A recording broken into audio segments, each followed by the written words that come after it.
Howdy, everybody. Good morning. Good evening. If you're finding yourself residing in the UK, like my guest here, Paul, the Black Sheep researcher, or What the Flock TV, depending on how long you've been following him. Yeah, welcome, Paul. Thanks for joining me. Thanks for being here. It's a pleasure and long waited too. Oh, yeah, absolutely. I couldn't agree more. For those who don't know,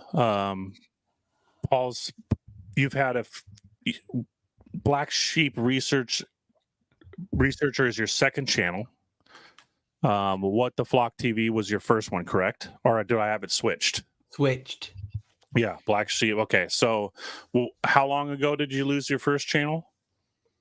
2 years ago, roughly in June. Originally, I started as the Black Sheep researcher and got taken down. They were basically giving me strikes for all videos out of the blue, and they want to basically they delete the channel. So I thought, you know what, I want to keep the name similar. So I went to What the Flock TV, and you know when you have that, something inside you's always eating away, and it's just I wanted to go back to the original OG name that people remembered. So a couple of months ago, I thought, you know what, I'm just going to go back to my old name. So I just basically not left the channel. I just renamed What the Flock TV back to Black Sheep Researcher. So I've actually done the full 60 or 360, and it feels good. It feels like I've come home. It rejuvenated me. It gave me a bit more, because it was just a part of me. It's how I became into social media and into the world of YouTube and all that. It was from being called the Black Sheep. So I've always been known as the Black Sheep. People still call me the Black Sheep in social media, and I thought I'm going to go back to it, and it just feels like I've come home. Yeah, and the first time me and you really met was, I want to say 5 years ago, maybe four or 5 years ago. About that, yeah. Paul was a part of a Discord group that I first got involved with, people like Andreas, Exertus channel, and Victor Bouge, who I kind of co-host a radio series with Victor. He was like really early on in the whole kind of quote Tartaria mud flood research, and Paul was it was the first time through Victor. He was like, "Oh man, you talk a lot about Noah and Janus, and here's Black Sheep, and he's doing the same thing." So me and you have been cross-pollinating, so to say, for a very, very long time.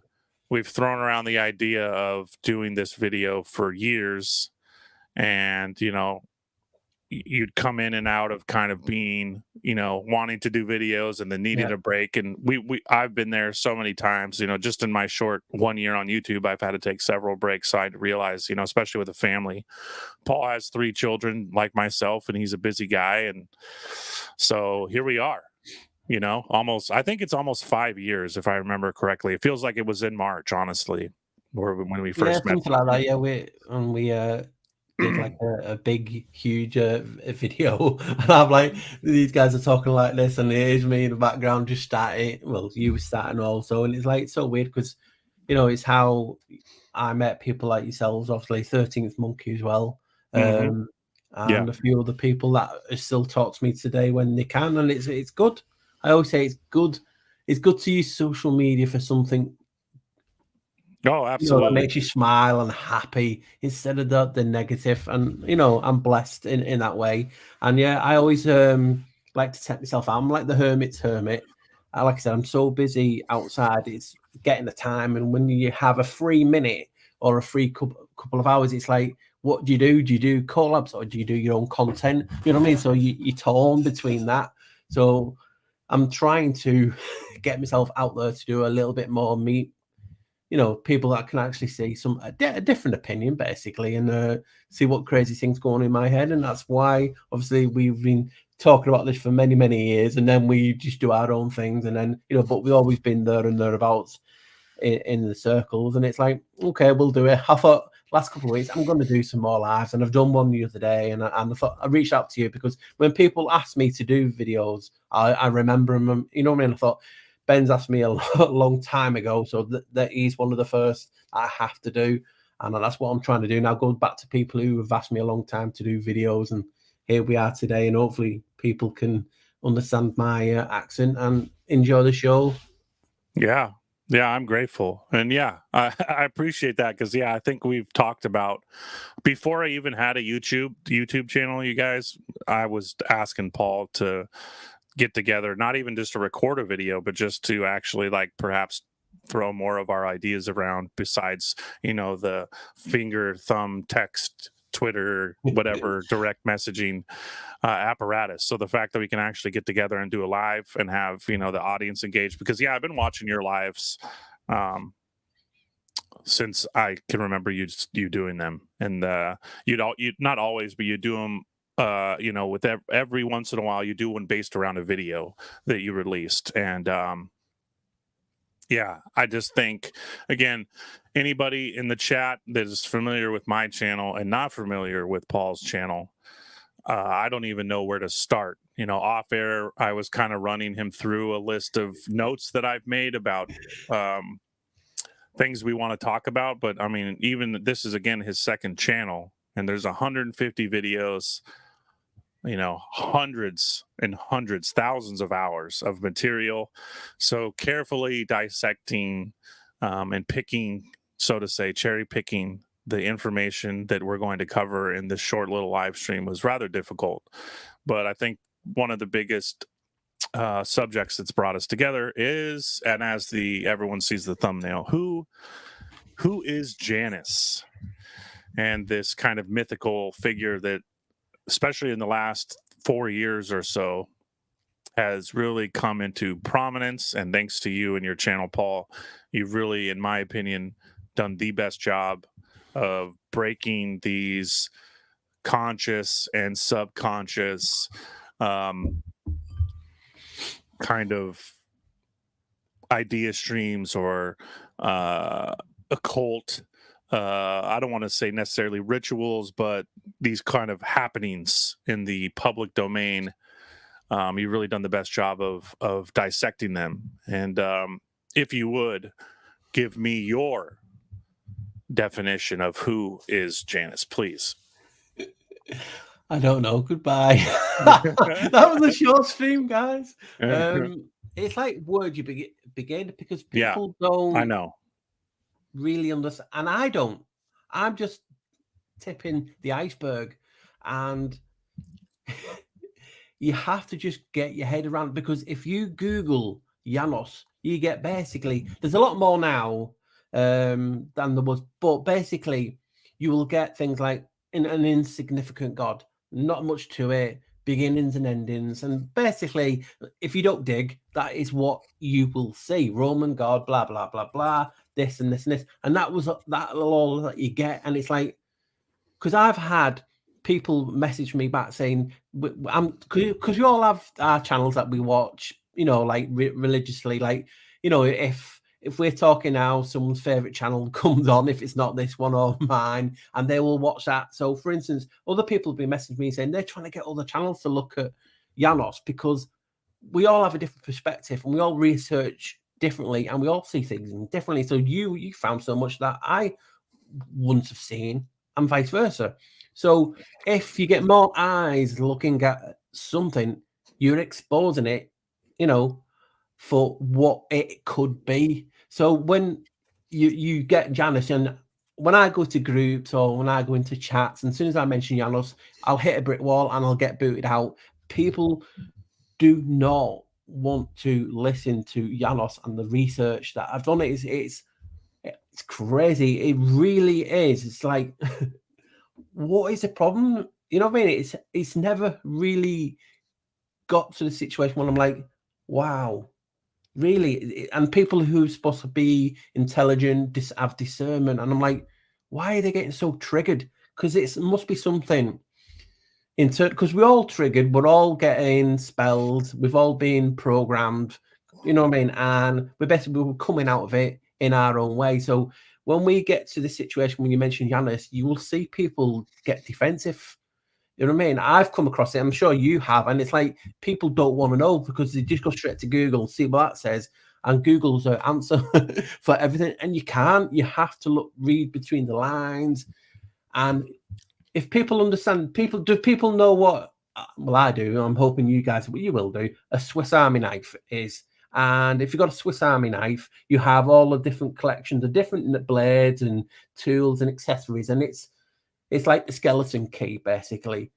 Janus is the skeleton key. He's a Swiss Army knife to opening the doors that reveals so much more. So when I originally started it, because it was an accident, as Ben was saying, we was looking into Tartar and different things, and I knew of Janus in the basic sense of New Year's and that ritual that they talk about. And I was looking into Genoa, which obviously since then I know is named after Janus and Noah. And that is where the first proper intriguing thing, because he is in the cathedral, the main cathedral, and it talks about him being the offspring of Abraham, and he was a giant, and that's where I basically started off. And then I'm looking into the Genoa's basically crest, and on the lampposts and things, you have the two-headed god.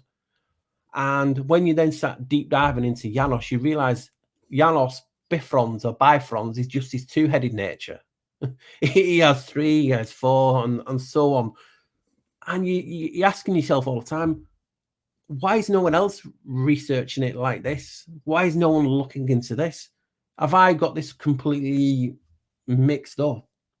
You know what I mean? And that is basically, obviously, we're talking about different things, and obviously you can't get away from it. If you are friends with me, you're going to get talked about Janus a lot. But that's not just what I also talk about. I then look if I can find Janus to fit into everything else, and what other gods is he named, and all these names that we will talk about and have talked about in the videos. It's not me just saying, well, he is like that, so he's that. I'm finding, and like Ben does even better than anyone, is in old books, in documentation papers, his name is mentioned. And that is the thing to me, is why is no one in the community talking about it? And that's what intrigued me to dig deeper, basically. And the Genoa stuff is so deep. I remember in your video on Genoa, you talk about the Genoa Cathedral. The year it was consecrated was 1118, and the groundbreaking was 1110. Its coordinates are 44 north, 55 east. The 11s on this place are absolutely insane. And before I know, we'll move off this really quickly, but can you just quickly talk on the number 11? I know, again, asking for a quick definition is not only difficult, but if you could just touch on the number 11 before we move on. And I want to talk about Italy and Noah next. I mean, we're always finding different things, but basically, this is just me, how I do things. I like to break things down so basic, anyone can just follow along. You know what I mean? Once you get your head around it. So basically, if I go to you like that, what is it? And you'll go, yeah, it's 11 or 1-1 or 1-1. But 11 represent. This is what I found in research, that the 11 is a doorway, and people will see in the chat. People will see at home when they listen to it later. They're always seeing 11 everywhere. So 11 or 11 is the gateway. It's a doorway. Like Janus is obviously the janitor. That's where the name comes from. The janitor. Janitor comes from the name Janus. So the number 11 is the realm we live in, the realm of El-Evan. So E-L and then even or Evan, the realm of El-Evan. So that represents a doorway, but also this realm. And if you look in social media and the news, you'll see certain things that when it's like a false flag type of thing, or an event or something significant, they will get an 11 in it somehow, whether it's like 6 and 5 and different things. It will always add to 11 in these specific moments, and that intrigued me. It's like, for instance, the go-to guy that we've seen bombarded, one of them anyway, his name is Bill Gates. He's actually, that Gates is named after Janus, and you can't get any more like, wow, the guy who's the guy is named after him, and he's getting married and different things, and it's all to do with 11th. His birth date adds to 11. He got married on the 1st of January, and all these connections, like he follows Janus clothing and different things. Some weird, all these weird anomalies kept popping up. So that's the significance of number 11. It's a significant number. Like, people seem to focus on 33 a lot. Well, 33 is just 3 11s. You know what I mean? So this 11 is the doorway. Like, number 7 is half the door. It means the door's ajar. And when you go in and looking in the gematria and different things, and you can see all these 11s, you then start to form a pattern. Is this just a coincidence, or are they trying to hide things in plain sight? For instance, obviously we talk about coding, and it's 101010. You know, no, it's like basically the 11 is everywhere. It's significant. And then when you look at Janus's one of his oldest names is IA. And in Greek, that is number 11. 11. Right. So that is and how AI, right? Yeah, we put these connections together. Mm-hmm. Yeah, and the AI, again, everything that we kind of cover here in little segments, everybody, and 101 people watching, 101, everything we cover in this, Paul will have a video. All my notes, I purposely are having them in some sequence, the best I can, that you'll be able to go back through Paul's channel and find a video. There's a video on Genoa, there's a video on Italy, there's a video on Noah, there's a video on 11. So as we work through here, you guys, if you want more information, because again, me and Paul have, probably 400 videos in total between us.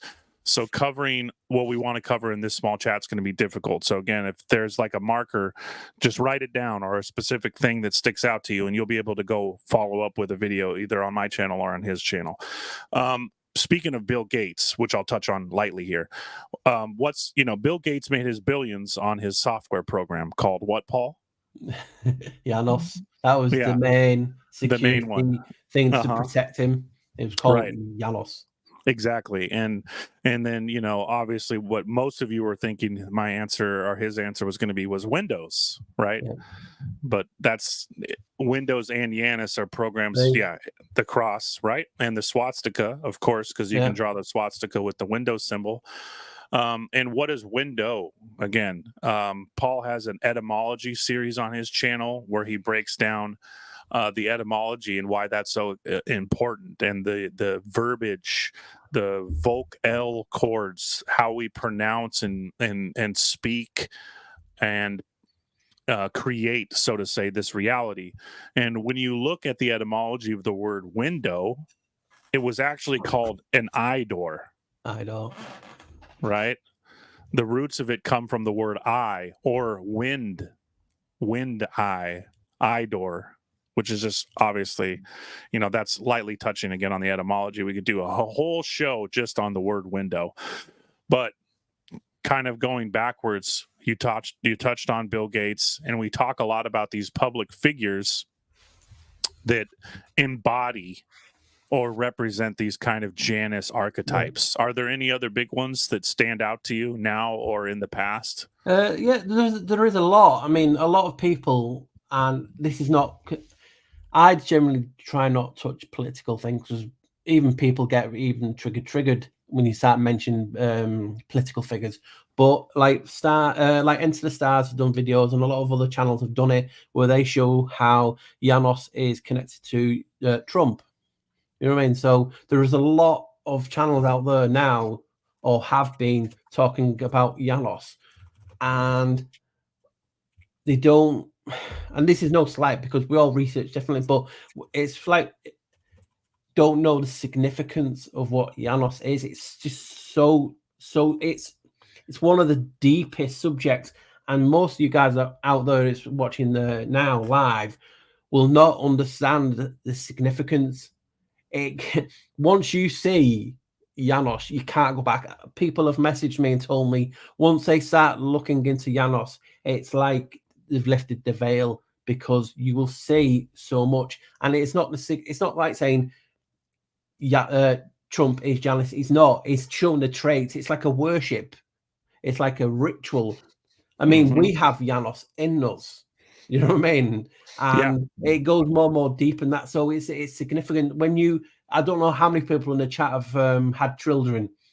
That art of putting the hole in the pole in the hole, as it was saying, like the Godhead, the conceive, when you conceive your children, that art of that is Janos. His other Roman name is Concevius. So that point in when creation of a new life is, you conceived your child, basically. Janos is known as Concevius. So he has all these names, and it's like, why do people not talk about it? How significant is this?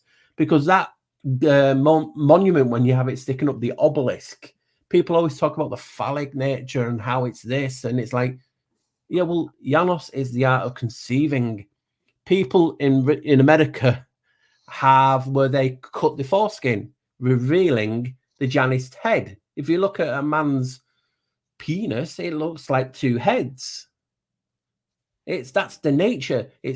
And this is all the things I talk about and try and get in. It's like, just look at things a little bit different. I don't see a lot. I've had some great people that said, have a look at this, Paul, and you will get it. And you will get it. And it's like, wow, how did I not see that? Because we don't. You know what I mean? That's why we need each other. Because like I always say on my channel, if we all have a piece of that puzzle, if we keep hold of it and store it away, how is anyone to benefit from that piece until you put it actually out on display and onto the table? You know what I mean? So this is why it's beautiful and sometimes boring as such, because people, oh God, he's on about Janus again. But when you go deep into it, you can see him, Bill Gates, Trump, and there's so many others, and that are still not found. But they're the go-to guys who are in the headlines.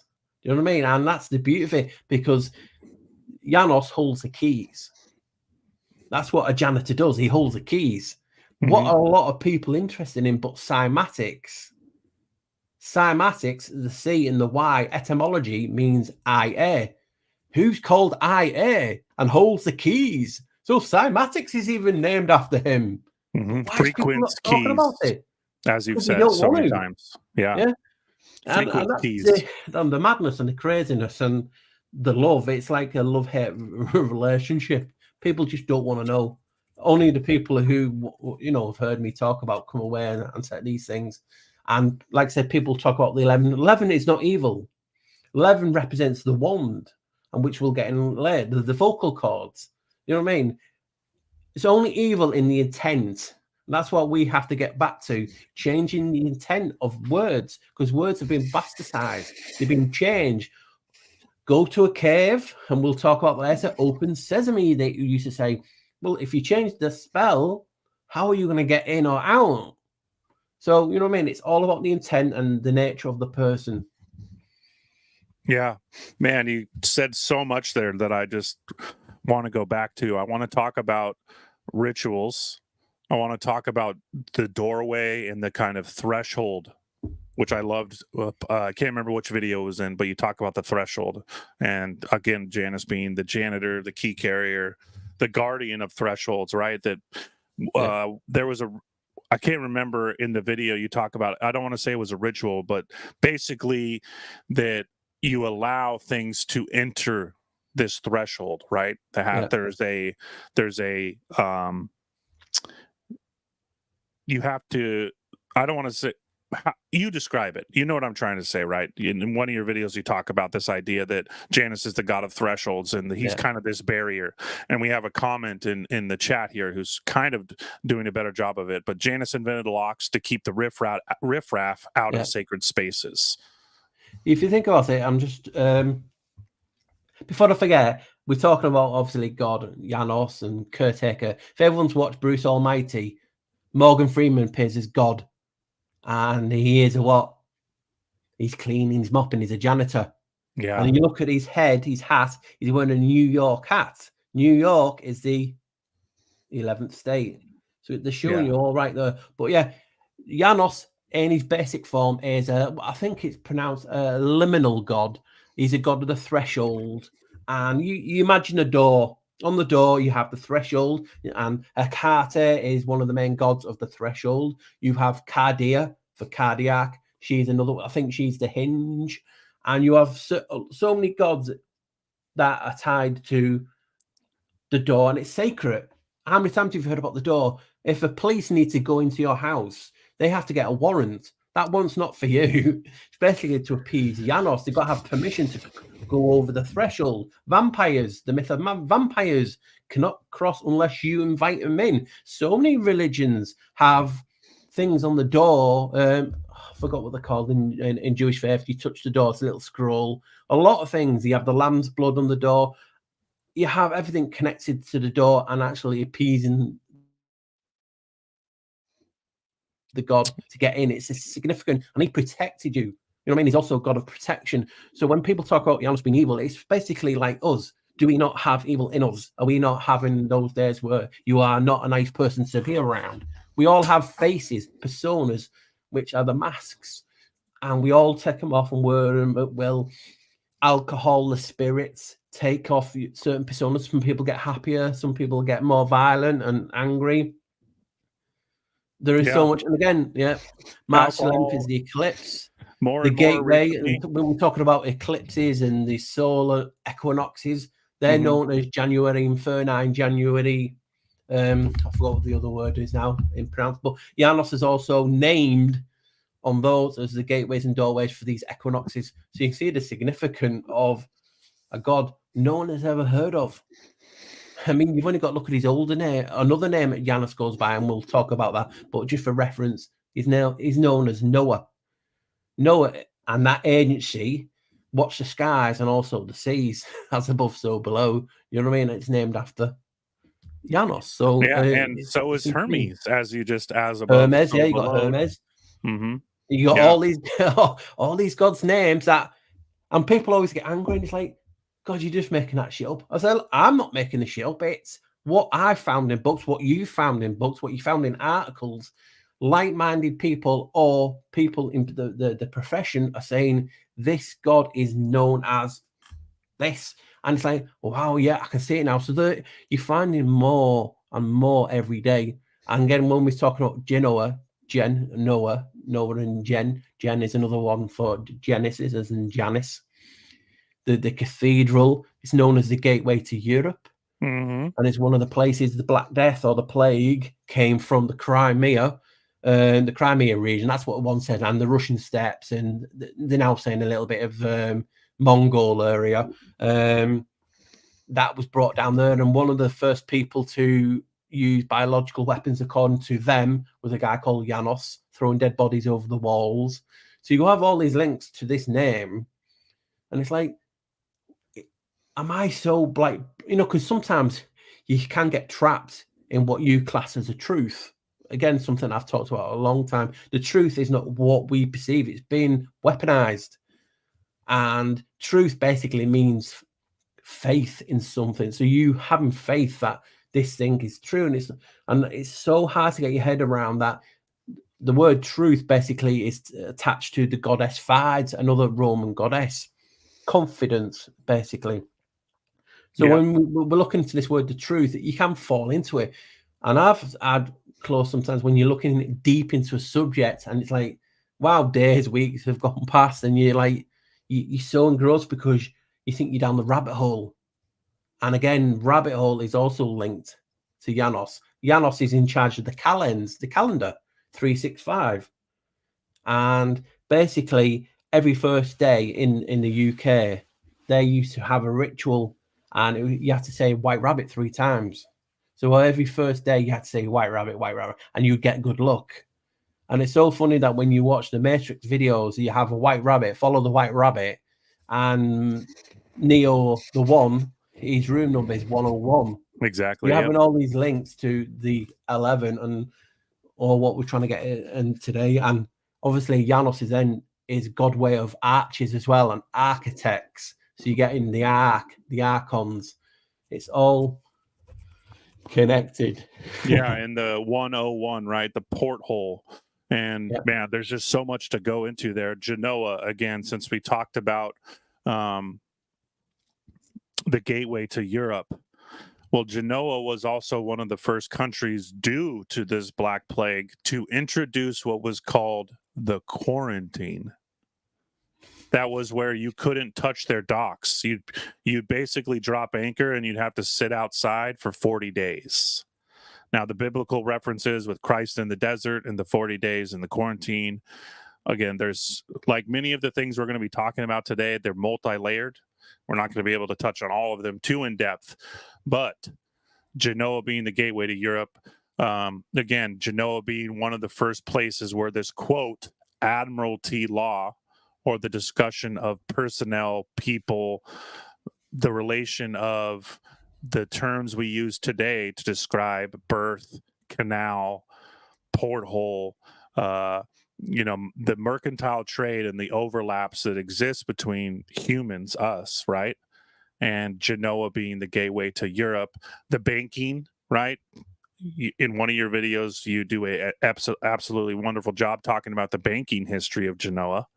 So we're connecting the verbiage, the vowels used to describe humans, but also currency and also the mercantile trade, right? And how this goes to not only Janus, but Noah, right? As Yeah. above, so below. Well, what did Noah travel in? The ark. Well, what does that come from? Not only the arch and architect, but it's also the brain. The inside of the Genoa Cathedral is the hull of a ship. It's a ship, which is your mind, which is Janus, right? And give us a little bit more on the pineal and how this correlates with not only the 101, but the Janus symbolism, please. Well, it's when we find things, sometimes they're like, do I really see this? Is this really real?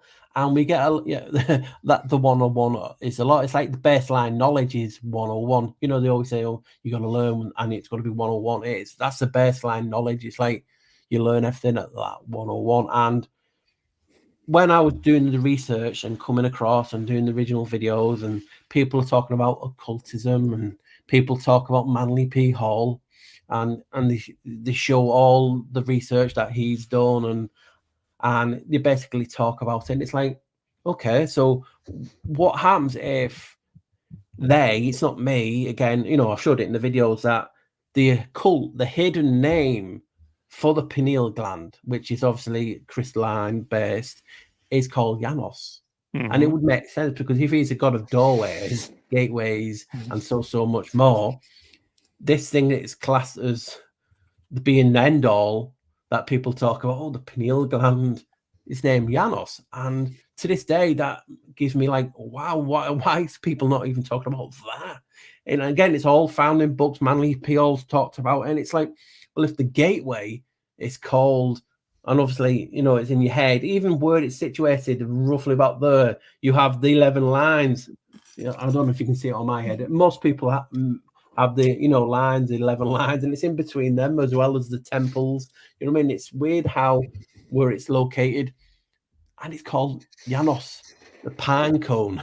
The pine cone is called Janus. So then the way as soon as you think of pine cone and pineal, one of the first things surely that you talk about is obviously the Vatican, because they have a huge pine cone. They have it on the croziers or the staffs that they have. And it's like, wow, so you have a pine cone, and then you have the peacocks with the eyes, with all that symbolism of the brain and enlightenment and different things, and it's in the Vatican. And you're like, no way. So they have a pine cone. Janus is known as the pine cone. And then when you start digging deeper, and again in old books that I've found and shown, and you've done a lot on it as well, it's the first pope is known as Janus. He was the archetype. And it's like, Wow. So now you're getting even deeper when the first pope was named Janos. And people say, well, he's just called Janos because obviously Janos then goes into Gian, which is John, and things like that. But they And say, priest, right? And bishop. yeah, The first bishop, pope, bishop, bishop, yeah, which is also high priest, which is Gian. Gian also means priest, just like Khan and Khan, yeah, Caan. John John, yeah, is also Janus and high priest. yeah. So And it's these just priests like, were on sorry, Janiculum Hill, which is ex- outside the Vatican, and that was the main bit to go to Janicular Hill. But mhm. these first priests had crosses that curved like this, and obviously that's what they use today. So when we start bringing Janos in, and what's funny is Janus in Latin is Ianos, which is Ian, I-A-N, and U-S, us. So Ionos. But it's Janus father. So it's Ionos Pater, which means Janus father. Pater is how some people say father, but it's also Peter. And it's not just, oh, well, you're just saying Peter and father, and that's why he's first. No, books have said Janos was the first pope that even Peter was based on. And obviously, when you look at the Vatican, you have the keys to the Silver City, and obviously the gold ones to the earthly realm. And you can see it all, and he has a cock at his feet, the cockerel. And there's so many symbolism because one of the holiest rituals that Vatican have is called the Holy Door, and it's St. Peter's door, the father's door, and he touches the door to open it because it's bricked up, and it only gets opened when he deems it's a holy year. So Pataya is also another name for Janos. Patar, Peter, Pater, Father. I've talked about that in my videos. Yep. He touches the door that has the cockerel on over the arch, Right. to symbol I'm coming in, and that is one of Keystone. the biggest rituals. And when you start looking at how things are connected, for instance, I was briefly talking on another channel you did, the Occult Rejects, and I was just talking about how, isn't it funny that you have two main cities in the world, in this realm, called the Eternal City. The Vatican is one, and the other one is Kyoto. Kyoto. Mhm. Vatican is shaped like a key, if you Yeah. see it, and Kyoto has keyhole burial mounds. And you're Yep. thinking, wow, two places on roughly the same line, both eternal cities, one's a key and one's a keyhole. What are they opening? You know what I mean? It's like, what are they doing? Yeah. And Kyoto, the original capital, Yeah. moved to Tokyo. Kyoto was the original capital before it was moved to Tokyo, so to say. And yeah, your video on the keyhole stuff is so deep. This correlates again with when you start looking into the early. Later on in our chat, we're going to get into the Tower of Babel story, the idea of the confusions of tongues. This relates again to the vowel shift, which we will also talk about here shortly. And this kind of universal, I don't want to say language. Perhaps we could use the word language. The world was kind of a one system, although it is still one system, but it's feels much more fragmented. And yeah, the keyhole stuff there with the Vatican and Kyoto is so incredibly interesting. It's just someone in your chat, just Fractal Farewell, was just one. Did you ever watch Utopia? Now, it's funny that you say that because they made two series, one in America called Utopia and one in the UK. Why do that?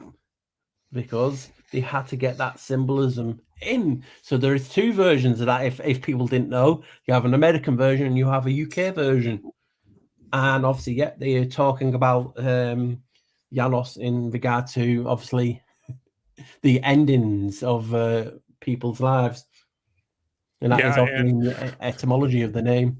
exactly. Again, everybody out there, I want you guys to just start using etymology like all the time. Anytime you have a question about any word, like you just look at the word utopia. And while we're going through this talk, and I do this with every interview I do it all the time. I'm always on etymology. You know, we talked about bishop, the biship, the two ships, the two hemispheres of the mind, Noah, Genoa, Janus, the ship of your mind, the flood, the deluge, the water, the symbolism from a consciousness perspective of the flood and who Noah, Janus represents, just like this word utopia, right? You look at the Greek explanation of the word utopia, it means eternity. It also can mean emphasizing on the particle. Now, I know you've talked about particles like cells. This ties in with, again, that when you look into some of the early experiments, CERN, right, the particle collider, also their first explanations of understanding the cells of the body, Janus was always mixed into this from a scientific standpoint, because again, science and religion, or religion as we think of it today, obviously they're very different than they were 300-400 years ago. They were one and the same. And Janus, when it comes to understanding particle physics, he exists all over the place. And you've shown this. All these companies that are not only patenting things under the term of Janus, right? But this also extends into the medical field. But yeah, the utopia comment. It's like a state of mind. When you look into these kind of ideas of Atlantis, which you've talked about a lot too, and these, you know, Bacon's new utopia, you keep finding this same symbology of this Middle Earth, right? Because even man, wow, I'm spacing it. Tolkien, he's describing Middle Earth, right? Heaven, we reside on Middle Earth in the plane of physicality between these two other dimensions, so to say, and that's why, again, as we've mentioned lightly, you find Janus in every religion, don't you? And that's what we had. Sometimes, obviously, that word pareidolia, you don't see, sometimes when you are really looking at something, you can, and we have to be honest, we do sometimes see it, but you don't know if you're meant to see it, because it's a part of the journey from the A to the B of you looking at a subject. Obviously, I'm reverse, but you know, but yeah, when you start looking at a subject, you start at the beginning, and you have to get to the end. But that's what they want you to know. Nothing ever ends. You know what I mean? It's just like life. You know, they say life is a circle of life for a reason.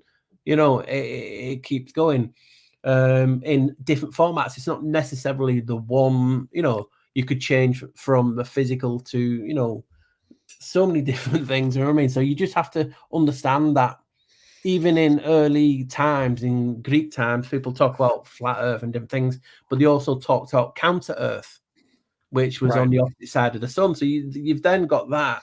You've then got Janus cosmology,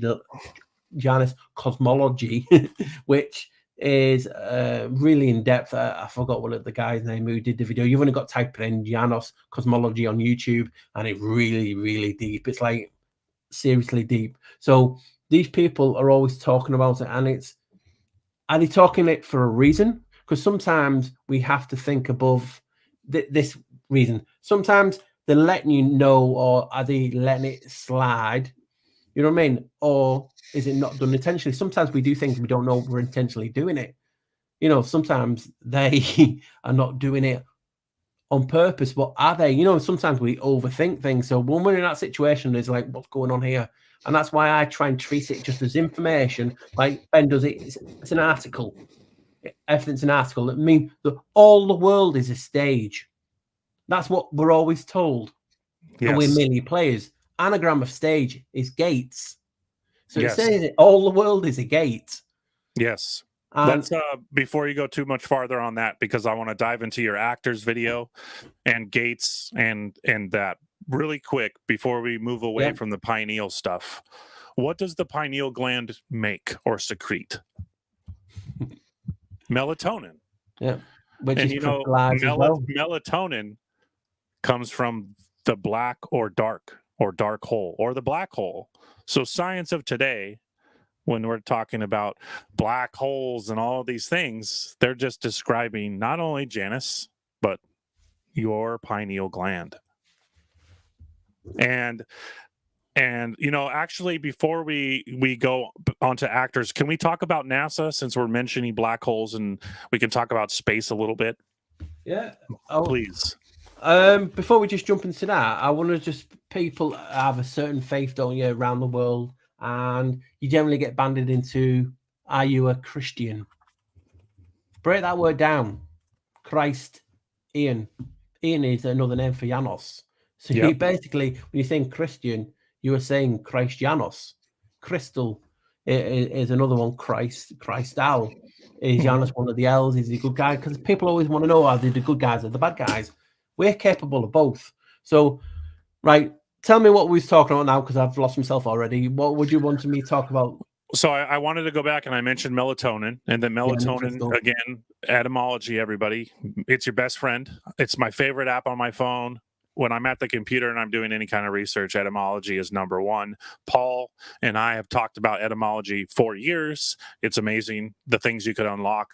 I did a video recently with a friend of mine, kind of decoding, so to say, the Super Bowl and how it was all Janus, black hole, mothership, blah blah blah blah blah symbolism, which is like, we can do this with anything, or can't we? When we talk about the World Cup, when we talk about just about any of these really big rituals that are put on a world stage, they are almost always talking about this subject, Janus. You can really kind of, that's like the foundation to it all. So I wanted to go back and kind of touch on the melatonin aspect, and since it brought up the black hole symbolism, I wanted you to talk a little bit about NASA and your etymology. Right, that's it. Right. So, see, I get excited, and I get away with things. But yeah, so in videos and over the years, I wanted to look at things a little bit differently. So when everyone talks about NASA straight away, someone within a minute will come back and say it means to deceive in Hebrew, and you will have people who can speak it actually say we're not quite sure, and it's not even, it's NASA, it's got an H, so you know they have to add a letter in it, but it still sounds the same. So I always want to look at things, and I don't take anything for granted. For instance, when we're told A, I will have a look at A, and if I find it means B or C, I'll run with it and I'll see what I can find. But that's just how I am. We see things differently. So that's why, again, like I was saying before, we all have to be together, but alone, so we can show each other this. So when I looked at NASA, I found in NASA, in Latin, spelt the same, and it talks about it being a basket, a trap, and a snare. And I was like, wow. So, you know, it's basically talking about it's a trap. And obviously, if you're into Star Trek, you get Star Wars, you get that army fella, and he goes, it's a trap. And it talks about this realm. Is it a trap? So then when I've carried on to my research, we might talk about it, how we live in a cave. Kavia, which is from cave, also means basket. So we have an agency, and people will talk about how, oh, they're not actually going to space, but that's in the etymology. Space in the cave, space in the eye, the basket, the snare, the trap. It's all connected to being in a cave or in an enclosed system, whatever way you want to look at it. And I was just blown away. And I've been talking about this for years. I've posted it for years, showing you it means in Latin, it means a trap and a snare. And some people saying, well, why don't you use other languages? Well, I try and use what I can, but in a realm where we're full of demons and so-called the Latins is tied to Janus, because he was the first king of Latium. And hence when Ben has talked about how Janus came from South America way, Florida way, over to here. What is that called? It's called Latin America for a reason. So when we put all these connections together, you're like, why does no one talk about it? Is it so, like, no, wrong? Because you can start talking about Janus and you'll get shut down by big channels because they don't want to talk about it. And I don't know why, because you can find so much. that I've not even looked at yet or delved into, or even Ben's not, because it's the tip of the iceberg. It's like that's the safe cracking key to get through, the first doorway. You know what I mean? And it is a hell of a topic. Hell, no pun intended. But you know what I mean? It's a hell of a topic to look into, because we all see things differently. And this god with 2, 3, 4 heads and so on is found around this realm. I mean, I have a friend who's an archaeologist in Mexico who's found now 2, 3-headed gods being dug up, and it's like, wow, what's going on? It's like, why is this not being talked? And then you'll get people in Rome talking about Janus, the 2-headed Janus Bifrons. On the oldest bridge in Rome, Janus has got 4 heads.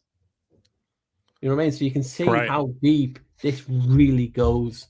And obviously, when people like to talk about this realm and space is fake and different things and what it actually is, and they use NASA to deceive, which is cool. But also, if you look at it, it does mean to trap, and it doesn't mean a basket, and it is tied to the word cave. Do you know what I mean? Right. So all these things should make you want to go, wow, this subject is actually bigger and far wide ranging than we tend to be. Even people talk about Yeshua and different things like that.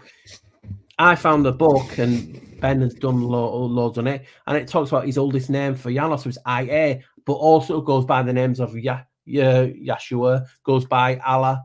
All these names they're stating comes from IA, and at the end is Janos and Joans and Oans, and we're having all these gods appearing out of the water, teaching humans, and that the Prometheus figure, the Lucifer figure, all Yeah. this are all the names for Janos. And speaking of Latin America, since you talked about your friend there, I remember when they were first excavating Tiwanaku, they found what they consider to be the most important god, the god of the sun. Perhaps after I make this kind of point here, we'll talk a little bit more about the sun and the symbolism of Janus. But this god of the sun, who was god of gods, so to say, in again Latin America, well, what was he doing? He was holding 2 staffs, 2 pillars. And I'm just going to read a quote here really quick. But these stiff rectangular figures appear at Tiwanaku in Bolivia. This is a post of mine on Twitter from years and years and years ago. They are attributed to a particular style of artistic expression. After the navigational Chavín de Juntar site in northern Peru. So again, these things are found all over North America, South America, Central America, Latin America, so to say. Their style also echoes the stiff Atlantean figures exactly of Tula in the Valley of Mexico and Chichen Itza. Now, I've talked about how Tula and Thule and the Thule people are one and the same. But the need to portray figures holding up the sky was a repeated motif in ancient art. The only explanation for it is that they knew the sky sometimes fell on them. The staff god is invariably depicted with tears beneath his eyes. According to the Quiche myth, he is weeping for the sunken red lands, and Atlantis is often referred to the red lands. Since you mentioned Florida, and I've talked to you off stream a little bit about this, Pinellas, Pineal County, Florida. Now, Tampa was also called Venice. So the name, again, I've done so many shows with Old World Florida where I've talked about the relation between the Mediterranean and the Gulf of Mexico is insane. Florida and Italy are basically mirror representations of each other. And Tampa was Venice. And that outside of Tampa, south of Tampa, you have Pinellas, Pineal County. The gateway between Kaaba, the stone, the Janus stone, the lodestone, Cuba is named after this. It's the stone. Is the second strait or gates of Gibraltar. So we have the gates in the Mediterranean. Remember, who's the god of gates? Janus. So the connection that was maintained between the Straits of Gibraltar and the gates between Florida, the Keys. Why is it called the Keys? The Florida Keys. Well, because they're the islands between the gate of the Kaaba and Florida. Now, Florida is named after Flora, which would be your female aspect when we talk about the two faces of Janus. He's often depicted as a male and a female, or old and young. Flora would be that kind of feminine aspect. And when people described Florida, it was always very feminine, very Mother Nature. Florida, which is described as the Garden of Eden. Again, when we talk about Eden from a psychological perspective, it is that female aspect of the brain. And that is, again, this correlation of these two, the two-headed God. Again, he has been shown with so many more heads than that. But again, when we talk about it just from a psychological point of view, the overlays, again, as above, so below, as within, so without, are incredible. So I cut you off there, but yeah. What I just made me laugh is because we're talking about the Pillars of Hercules, and I was born on the Pillar of Hercules. Really? I was literally born. That's where I come from, Gibraltar. So I was born on the Pillars of Hercules, on an actual day, a ritual to Janus, and I've only found that since. Wow! So yeah, I was born. That's incredible. On that day, on that mound, on a ritual to Janus, and it's like it's just crazy how we talk about things. But yeah, when you're talking about that, and that's the symbol, you will also find that on Janus coins being the door of his temple. So you can picture these as doors, and also you will have it Christ on the cross, and you have the two, the thieves either side. So you'll get it everywhere, and in Eastern Europe, that is also a sign for Christ. They use that symbol even today in Turkey and places like that.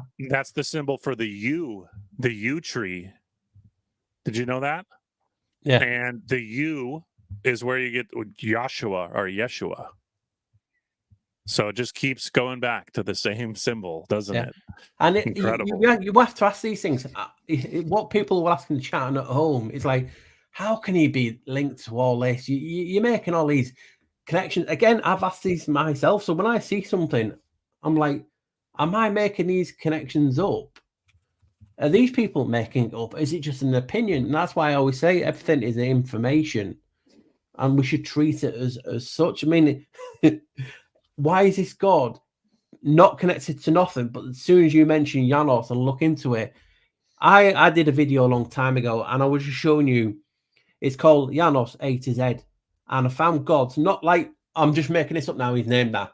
I'm finding literature and other people's opinion who've been doing it for a lot longer than me, and I've gone from A to Z.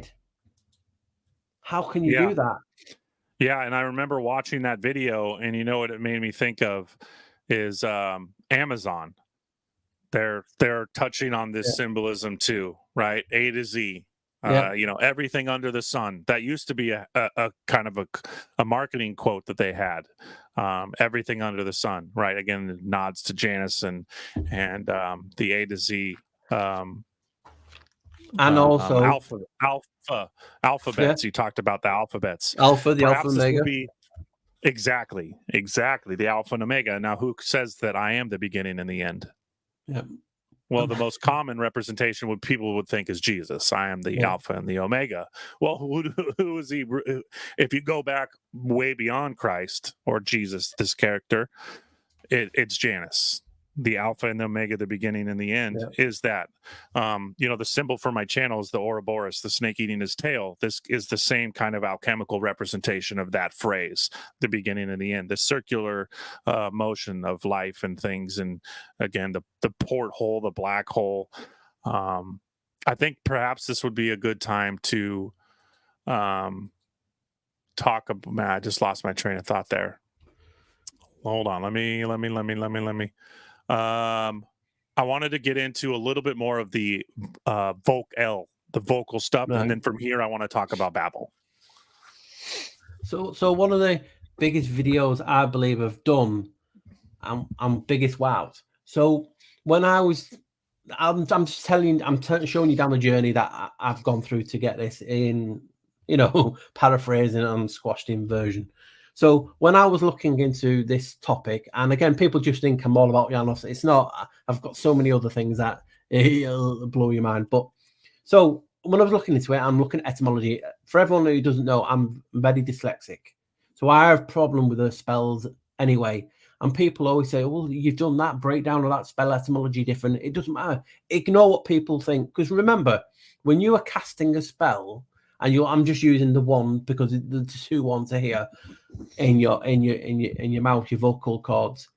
How you pronounce that spell, it'll have a different effect. You know what I mean? So when I was looking into the spell, and originally it was spelled with one L, so it was SP and then L Elohim, the Elohims. I found that most etymologies of in certain languages like English and Latin and different things that they want to use, they want us programmed to understand, but in a dictionary. That's why English is taught in most schools across this realm, because they want it that way. Because if you have an online dictionary in your head, so you're capable of understanding the spell, if I cursed you with my cursor, with my little arrow, you will then have a negative spell inside of you, which is hard to get out. You know, we're not all Teflon or bulletproof. Things affect us. So when I was looking through all this, I was finding, the spells, etymology, 11th century, 12th century, all the time, no earlier than that. And I'm like, wow, what's happening? So when I started digging, I found something, and its official name is called the Great Vowel Shift. So then when you break vowel down, you have a vowel to L. So you're like, wow, why is no one talking about this either? It can't just be me, it's coming about this. And again, I'm not saying I discovered this, because there's people talking about the Great Vowel Shift, but not from how we look at things. I'm talking from like, a language-based scientist are talking about it, not how we're talking about how they have changed the vowels from to the L, vowel L, and using IOUs and sometimes W and Z and Y, and why is it changed? And you know what I mean? So you can just see the beauty of it. And I'm like, wow. So all these spells, the sciences that they use today, everything that is used to reset our minds, this realm, was brought in this period from like the 11th, 12th century to 19th century. And in that time, they went from the Holy Roman Empire, went from one head to two heads in this period. It changed, and they had, why call it this way? They had a monogram, AEIOU, and they called it a device. Now, anyone today go and check what a device means, and you'll go, your face will drop, because it talks about so much being what a device is. So they're using something to reset. The Tower of Babel is another instance. Babel, all vocal chords. And then when you look at it now, we're talking about the changing the vowels, and then they're bringing in things like IOU, which is a vowel. And it's like, who are we owing? Because you're IOUing. So all these things made me go, swear to myself, like, no way. So then when I've done previous videos, or I can't remember which way I did which way now, because it's so long ago. What are these here? These are Pandora's box. People don't realize that these are the the vocal cords. You break vocal up. VOC means voice, and then L, another word for divine or a god, the voice of God. Like that, the series on Amazon, it's on Amazon over here. It's called The Preacher. He has Genesis. Again, Genesis. Genesis is Janus.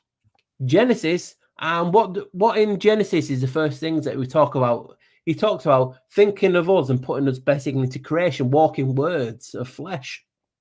Genesis 1:1, John. And Genesis is written by John. John 1:1. I'm like, no way. So John is another name for Janus. For instance, the guy who has the keys in Rome now, his name is Janus. He literally, John is a derivative. Doesn't mean you're a bad person. It just means it's ironic that the vocal cords, and as you're seeing on the screen, the vocal folds. So when you sing or you talk, they basically close and they vibrate. So there's your cymatics, your frequency, your ones, you dual wielding 2 ones. So when you sing, when you chant, when you talk, your vocal cords close to the 11. The door. It's weird. It's like ironic that when you speak, the doors are closed. The eye, it looks like an eye. It looks like a Masonic set and compass. But what's funny is these 11s, these folds, they're actually twin foldings of 3. So there's your 33 again on each side of the vocal cords. So this is, and again, people always mention Janus and Ynos and Ynos. There actually is a connection with that, but that's maybe for another another thing. But you'll see the connections in the videos. And when we're going back to Janus's name, I mean, you've only got to, where did I put it now? Just quickly, Janus, IA is Ionos, which IA means endings, and then the Nus, you can actually break it down to many languages mean heart, the core, but it's also another word for nous, Nous. Means intellect or intelligence. And again, that's crazy because obviously people talk about Janus being IA, and reverse that is AI. So you can just see how the mirror of AI of AI is IA. It's that 2 faces again of consciousness too, which we're talking about, right? The rebranding, the rebirth, right? Artificial intelligence. Well, what are we really? Are we living intelligence? You know, and so much of your videos have talked about this realm of L that we inhabit. Yeah. That this, and you mentioned 1s and 0s, binary. Yeah. The matrix, you know, the I Ching binary comes from that. And when you look into that, it's like Neo seeing the numbers, right? Neo exits 101, he follows the rabbit. Yeah. And what does he do? He wakes up from the dream, so to say, again, the figurative language of the movie, to see the world for what it is, the fabric, the arc, the archetype, the builder. Who's the guy in the room with all the screens? What do they call him? Right? Yep. He's the architect, right? So what are all these screens? He's watching everybody's lives through these portals, which is basically what was a television called. It was basically, you know, they had a lot of different names, but it was basically, you know, a interdimensional viewing platform. People called them ghost boxes, all kinds of stuff. But I wanted to show something really quick because we had a comment in the chat, and me and you have talked about this very lightly over the years, but it's something we see in not only shows like Utopia, as mentioned earlier, but in movies. Now, somebody had talked about Back to the Future. Right. I've done a kind of a long decode about this several years ago when I talked about radium and the concepts of going back to the future. Well, what happens when Marty travels back in time at Twins Pine Mall? Well, you go from 2 pines or 2 trees, 2 pillars. I can never find my camera. Right. And then he goes back to the future and the 2 pines become 1 pine. And it may be difficult for you guys to see. I hope not. But it's 116 or 911 and 134. And yeah, that's again just a tidbit, right? There are I could break down almost all movies into this archetypal nature of the human mind and consciousness, and it's always going to go back to Janus. Now, that's not, again, 100% of the time, but I'd say Star Wars, Star Trek, a lot of these these ideas of man and our father and son, man and beast, blah, blah, blah, blah, blah, are relations to this archetype that we've mentioned so many times. Can we go a little deeper into the Tower of Babel? Your concepts of it being a actual real event or it being more of a psychological story. What do you think? Well, what's funny is, and I want to say just thanks for everyone in the chat, and obviously my Sherry Aloni, because she's posting all my links, so I do appreciate that. And everyone who's talking about it. And that's why this has been my goal since, because obviously I'm well known for it. I want people to research it because you'll find something. And it's not a case of you just making your own judgment on it.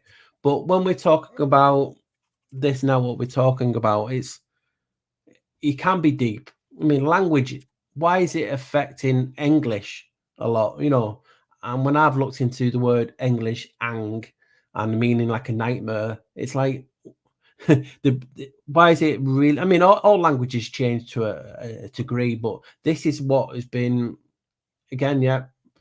I've done, like Gary mentioned, I did a video on that, showing you the connection of that.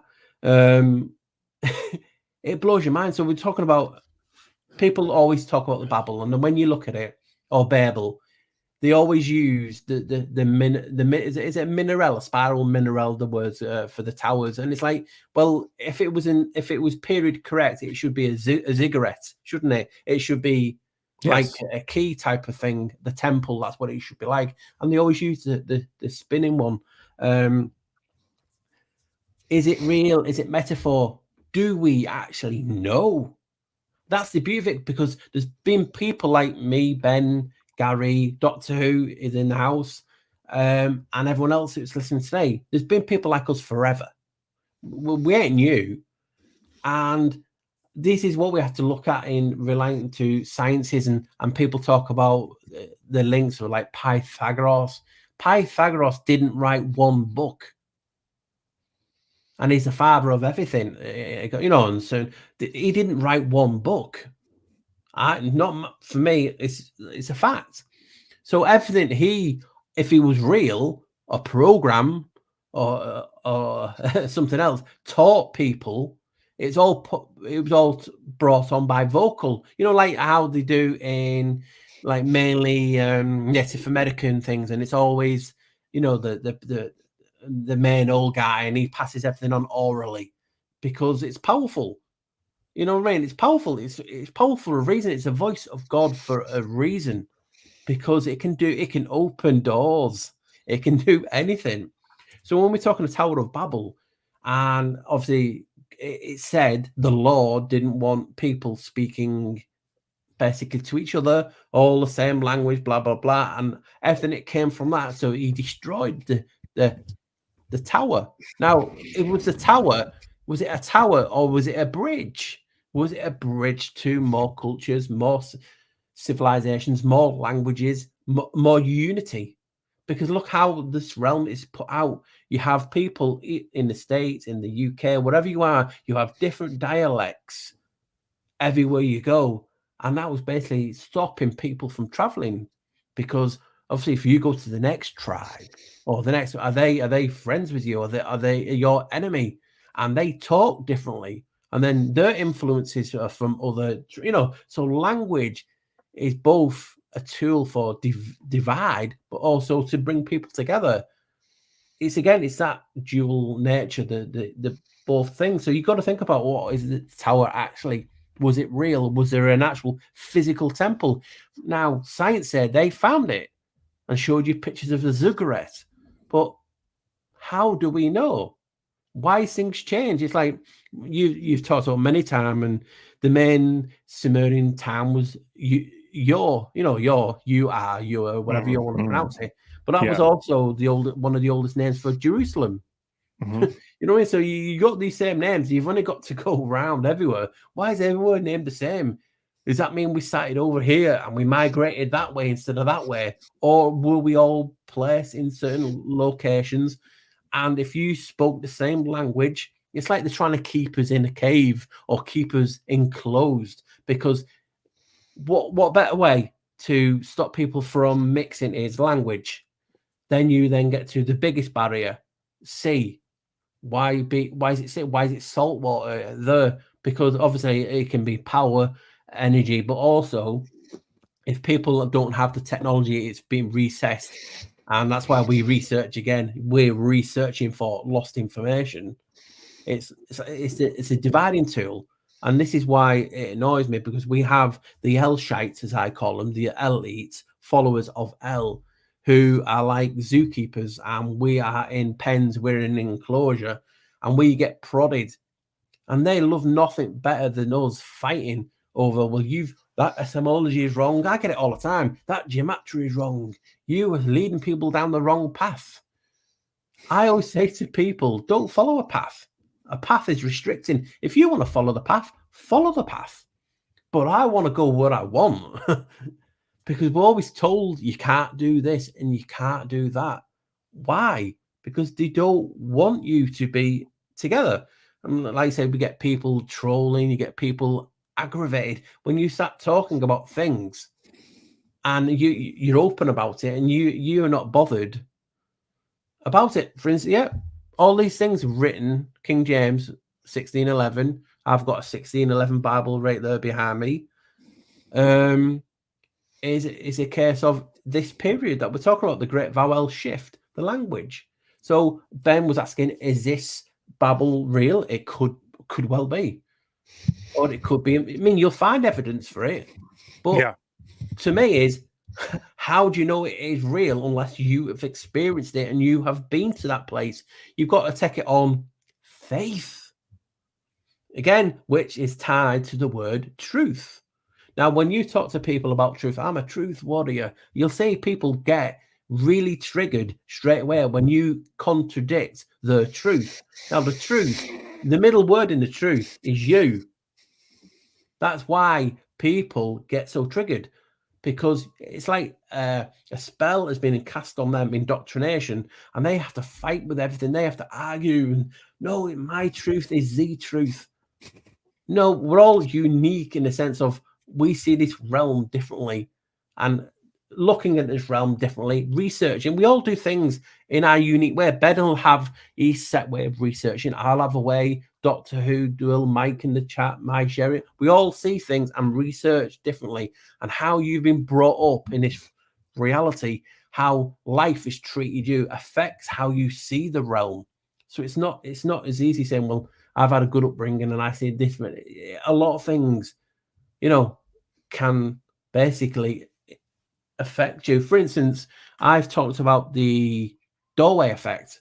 It's an actual physical thing that even science agree on now, is how many times have you walked, for instance, if Ben was leaving the room now and going into the next room and going through the door, you go into the next room, you forget. And it's like, what did I come in here for? It's happened to every one of us. That's called a doorway effect. Again, the symbolism of the door. So then when we're talking about Tower of Babel, and I'm finding Bibles and religious groups saying, and again, I'm just telling you what they've said, the people who so-called built it were Janus, Cush. You have, what's the other guy now? What's the main guy? Cush's son. So people will say in the chat, but all these names are Janus or linked to Janus. It's like, how is this possible? Noah's Is it sons, them I'm sorry. changing reality to pay Right. homage, or is just the information there bringing things out differently? It's crazy. And Ben has done a hell of a lot of research, hence why his name's called the archivist. You know what I mean? It's not archivist for anything. And I'm glad he's just sticking to one name like me, because it is hard, because we've changed our names a few, but I don't know if it was physically real. I've saw evidence for it. I've seen Ben's video and other people's videos, but until we experience, you're just reading it in black and white or on the digital screen. You know what Absolutely. I mean? So this is not me saying it's no and yeah. I don't know. I wasn't there. I'm only using what I can get my hands on now to experience it. But it is a phenomenon that a lot of people talk about. A moment in history when so-called creator, shut everyone down because they didn't want to speak one language. Yeah. And I think, again, when I describe these types of biblical events or stories, Noah's flood, the Tower of Babel, the crucifying of Christ, that I certainly think these could have been actual physical events. Yeah. But just like this reality is a mirror, we're living in Maya. It's an illusionary world that is a creation of the mind and consciousness. I mean, you've talked about this a little bit in your videos, just the symbolism of the eyes and how the eyes see the world, right? They're actually seeing an inverted image that's reversed or upside down. And the symbolism of the eye, the single eye, as we already talked about with the pineal gland, its location. It's multifaceted. And since you mentioned a few words there, in your response, we talked about trigger and polarity and truth and this kind of truth movement, and why it's so important to be aware of etymology is that you can consider yourself or put yourself in that box. But really, when you look at the etymology, you may realize, holy, I'm actually doing the opposite, or saying with my vocals, my words, my vowels, my vow to L, that I'm actually doing the opposite of what my intention is just by how I speak. Why it's so important to be careful with your words and tread lightly. I want to go back to 2020 a little bit and talk about that certain period of time that I think is an incredibly important event in just about everybody's life here. 2020, right? Without going too far into the actual name, the 19. Can we talk a little bit about the importance of the time period with 2020 and the quote epidemic or pandemic, please? The pandemic, yeah, that's another one that I was obviously researching a lot because it affected whether you believe in it or not. It doesn't matter. It affected the reality that we are in. If it, whatever it is, a simulation, it affected everyone, whether first hand or second hand. And what is intriguing is that when I looked into it, straight away the first thing that they were using to treat it was a thing called Janus or Jack, J-A-K, and its actual full name is Janus and Ynos. So one of the first things they were using to treat it was named after him. And one of the first, in my videos, one of the first dates when a person died was tied to the number 11. And obviously that link there. So when you got to think about it this way. Because everything changed, the calendar changed. They moved the calendar. So Janus went from the 11th month when they did have, he went from 11 and he moved them straight away to the first because they wanted him to be first. One of the prayers is the fact that and statements is Janus is God of gods. So before you pray to another god, you have to use Janus to get to them.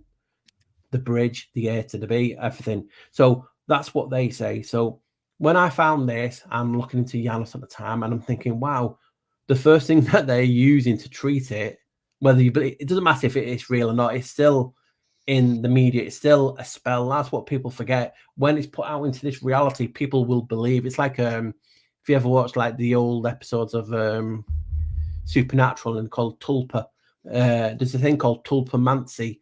And it talks about when we are saying things because we're that powerful, the thought, the vocal cords, are we creating these things and making it real? So yes, you know what I mean? So that's what they're doing. So they were getting these things and they were treating it with Janus. And it's funny when we were talking about Janus before in the first like nuclear biotech plant in America in the 50s was called Janus. So we have this. And then it got to me, wow, I've seen all these 11 connections in gematria where the different types of, they were giving them all names and these were all adding to 11. And what was the first thing that they were trying to do to people after getting the face masks? So the face mask is making you two-faced because you were covering it. And when you're putting all these connections together and then linking the swab, because remember, one of Janus's name is Pater, father, Pater. And that's even connected to the etymology of pie. So yes. Pater, obviously, one of his rituals is called the opening of the mouth ritual. So they were doing swabs and different things. And when they were doing the nasal things and the swabs, the machine that they invented for this pandemic, have a guess its name? Yes. It was called Janus. And it's like, why is not one channel or people talking about this? I felt like I was, pissing or spitting against the wind. It's like people just wouldn't have it. I was getting told to shut up. I was getting told, and you'll probably see like you've had more trolls today because we're talking about a topic that people don't want they don't want you because it opens doors. Mm. Do you know what I mean? It physically opens doors. That's why Yeah, the the other mask. name is The, Cernunnos, which obviously yes. is one of the biggest gateways. And obviously, when we are talking about truth, you will see people say, hey, use your discernment. Yes, You know, and Cernunnos is the Pan yeah, god, linked the to Pan Pan. and the horned god. Mhm. Right, and his religious rites were all wearing masks. All of these, the symbolical nature of putting on a mask is a religious ceremony that exists on every continent. And it's related again to, I've done a video already on Cernunnos where I talk about CERN. I talk about the location of CERN is incredibly important. And again, the idea of colliding particles, the circular nature, right? They're using a giant circle to collide a particle to create that monad, right? Janus is the monad, right? One of the most ancient and important symbols that exists. And we're talking about this specific time, 2020, clear vision. Now, it was also known as the corona. Yeah. Now, what did you find with the word corona? Corona. Obviously, people obviously know that's linked to obviously the crown, right? But obviously, it stems from Latin meaning crown. So you have the actual full. What was the full name? Now, it was the full name. The first name they used was I don't want to say it, but it was like when you have a book. It's a novel, isn't it? That word, and then that word next.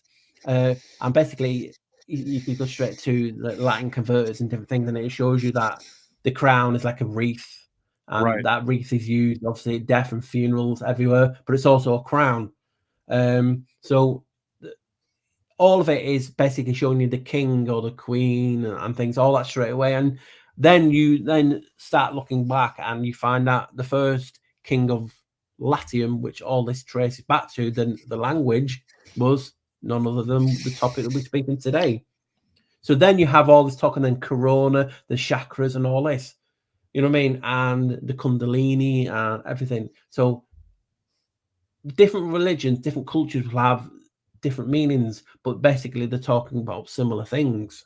So then when you're talking about the Roman crown, so that's what it's basically called. His first name was the Roman crown. Wow. So that was a breakdown of the name Roman crown. So that's what they were bringing to the table. And if we look at people don't realize that the Pope is also a king. Not much is talked about that. He's an actual king. You know what I mean? So that is weird. That's why when people talk about when you see things of soldiers are going to storm Vatican and take him, they can't. It's a state. They're not allowed. Otherwise, there would be war if they did war. But all I'm saying is he's a king, and you can see all the etymology, all the references that are there. So he's an actual king as well as the pontiff. You know what I mean? So you know what I mean? This is a world. So they called it the Roman crown disease, and then it was affecting. They were treating it with a Janus. They were testing for it on a Janus.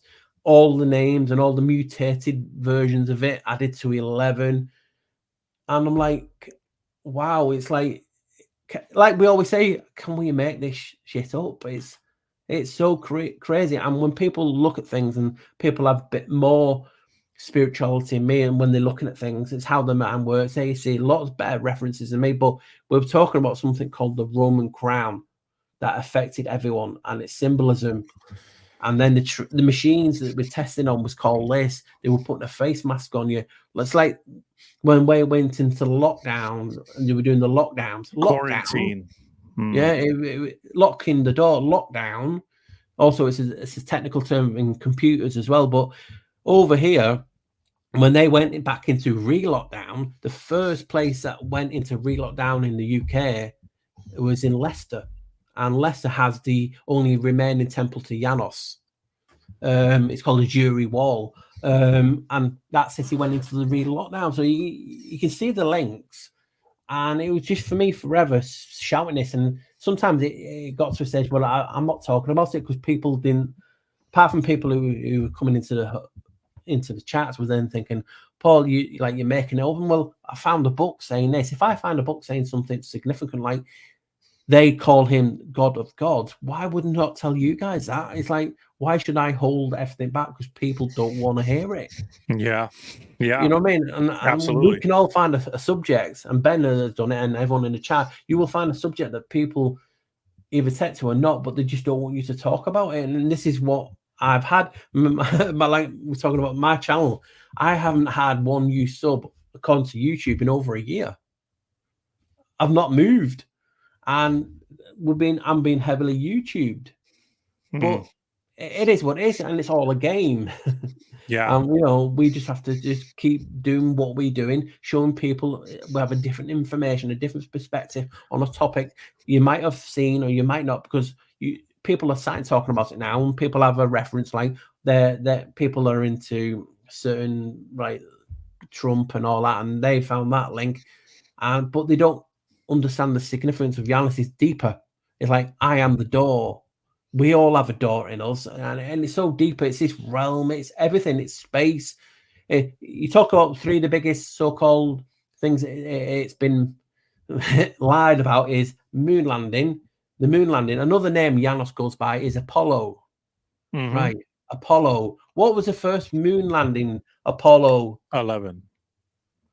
And then you talk about this pandemic, and one of the biggest things, again, linked to that, you left them with a certain event in September, which goes to them days. Yeah, and September is the 7th month. Again, that partially open door. And it's crazy, and it's until you like look into it, it will change how you see this reality. I've people, people just said, wow. You know what I mean? And it will blow your mind. And like I said, don't take my word for it. Check out my stuff, check out Ben's, check out other people's. We all have a different perspective. And that's just the tip of the iceberg. Again, he's a janitor for a reason. I've done so many different videos on a lot of topics. But what are the main things people talk about nowadays? Cymatics. CY etymology is from IA. Pineal gland, people love to talk about that. Pineal gland's hidden name. Again, what we've talked about. So cymatics, pineal gland, all that, astrology, all that is tied to Janus. Yes. And it's crazy. And another astronomical term for corona was called the two crowns, right? I'm going to mess up the names. The corona borealis. Corona borealis, yeah. Yeah, and the corona australis, right? So we're thinking of the two crowns, the northern and the southern crown, right? And we talked about the realm of 11. Well, what else have you found when it comes to the polar regions and Janus? So much, because again, people want to talk about more land. Again, I bet there's not one person who's not looked into it or seen people posting on it, doing video on it. So if we live in a realm, whatever you believe in it, I'm fine with it. I don't get triggered over it. And when we live in this realm, people are talking about more land. And how would you get to this more land? And people will say doorways, gateways, and portals. That's how they get to this other realm. Whether, again, how you think how this reality is set. Again, I couldn't believe I found this.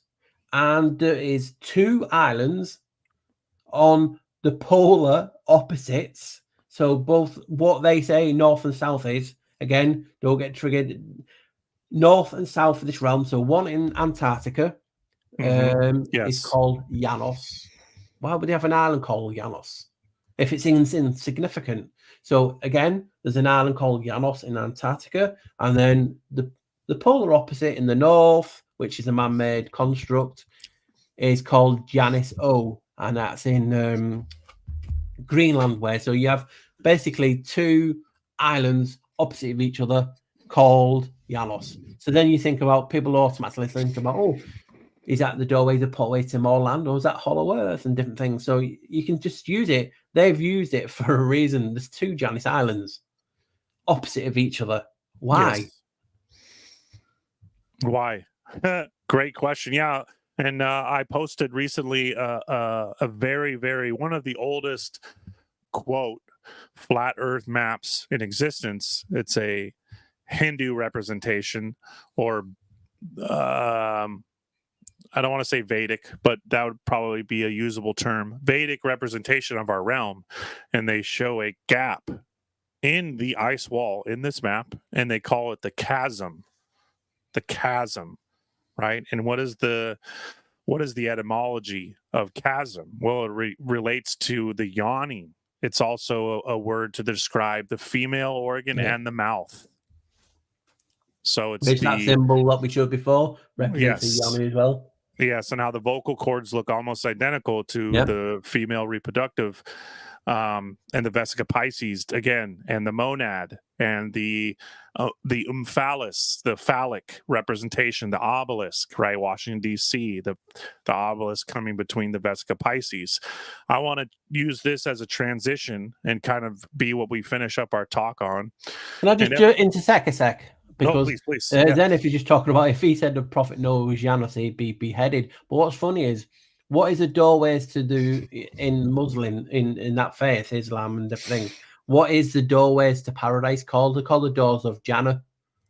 Yeah. You know what I mean? So the basically it's in the straight way, that name. And again, you do find a lot of gods in that sense. And what do? They circle the black stone. They circle the stone. It's the monad. And what is the monad? It's Janus. What is the lodestone? The sacred, the Kaaba stone. Yeah, and the tree Kabbalah tree, and people like to talk about. It's the same. It's the same symbolism. They're literally just inscribing the monad. That central point. You could think of this like Mount Meru. The symbolism is everywhere. It's very ancient. And that is that black stone, the Mount Meru, the lodestone, the Janus stone, the center of the toroid. You can study religion, science, metaphysics, all of it will go back to this Janus magnetism-based toroidal symbolism. But yes, so I didn't mean to cut you off there. But yeah, I want to take this dual crown ritual symbolism of our realm, the two crowns, the northern and southern crowns, the oldest representations of our realm as this flat disc in the toroid with the chasm or the break in the ice wall, right? Or the black hole, and transition into your most recent video. Do we live inside of a cave? Give us a synopsis of that video and how that kind of is a representation, how your work has transitioned kind of with this same Janus symbolism into this cave idea. Yeah, it's just always been getting, because obviously people's been talking about we live in an enclosed system, live under a firmament and different things like that. And I've talked about how the etymology for NASA meant basically it was tied to cave and cavea. But also when you start reading Enoch, and he's talking about how he's been shown around a desolate place, and it was shaped like a cleft, and the cleft is a V, like a V shaped. You know, people have a cleft lip. Right. And you have a cleft V on the NASA logo, the red V that people say is a serpent's tongue, but it's also a V. It's also a cleft, the shape of this realm. You know what I mean? That's what they're talking about, which again, the cleft, it always goes back to this. So people were commenting in the videos when I was showing you the etymology. So what happened was I made a video called Spell Etymology. It's a series that I do looking at how, just my breakdown. No, you know, it's not meant to be fact. It's just, I want to see if I can find anything cool when I break a spell up. So when you break a spell up, what hidden things do I found? So I call etymology spell etymology. So I broke down the word celestial, because people talk about the celestial so much. And straight away, I found that it meant a chamber. It meant a storehouse and things like that. So he's talking about being in a chamber. So as soon as when I mentioned, I was talking about chamber, I was thinking, oh God, burial chamber. Who's talks about burial chamber? But people in Tartarus, They're supposed to be in a pit, in a chamber, buried. We bury our dead now instead of burning them. And so all these things were going through my head. So when broken down the celestial heavens, the vault, the firmament, celestial bodies. So he's talking about dead bodies, or the bodies. And I thought, wow, it's talking about a hidden chamber. And I was thinking, God, could we be, no pun intended, could we be living in a chamber and a cave? So then when I found out the etymology, remembered the etymology of NASA, talking about being in a cave and a basket and a snare and a trap, people always say that we're living in hell in a chamber, so that brought me like full circle. And then people were talking about Plato's cave, Pan's cave.